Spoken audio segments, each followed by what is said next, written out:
Shalom Aleichem from Jerusalem. Shmini Atzeret 2023 is a day which will live in infamy. I don't need to go into details of what you no doubt have seen on the news. Terrible, horrific footage, stuff of our worst nightmares. Innocent Israeli civilians being murdered in their homes. Innocent Israeli civilians, men, women and children, and the elderly, dragged, kidnapped by an Islamist terrorist organization, taken to Gaza. This is one of the greatest tragedies of our generation. This is the 1973 Yom Kippur War of our generation. There are those who are going to vanquish this darkness on the physical front lines. But those of us who are not on the physical front lines, we need to step up on the spiritual front lines. So I'm humbly suggesting a three-pronged spiritual attack. Those of us who cannot take up arms must take up spiritual arms to drive away this darkness. Number one, we're going to give tzedakah. We're going to give charity like has never been given before.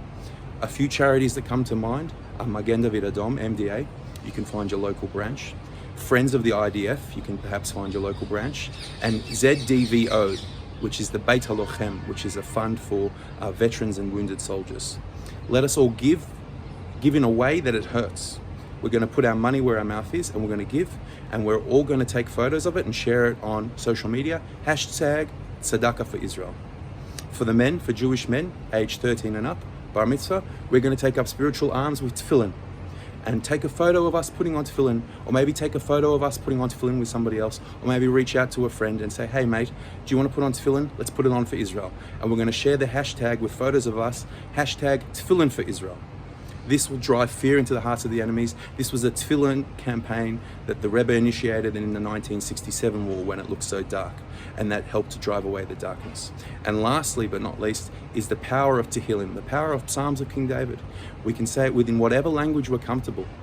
And let's take a photo of us saying Tehillim for Israel, hashtag Tehillim for Israel, and share that on social media. And let the world see, and let our brethren and our holy brothers and sisters in Israel see, and the entire nation of Israel see that we are one nation.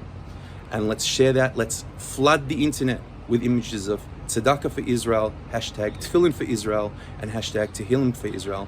And together with the spiritual front and the physical front, we will be victorious, and Mashiach now, and may there be a complete redemption, Mashiach now, and everybody who needs a refuah should have a speedy refuah, and we should be completely victorious. Take care.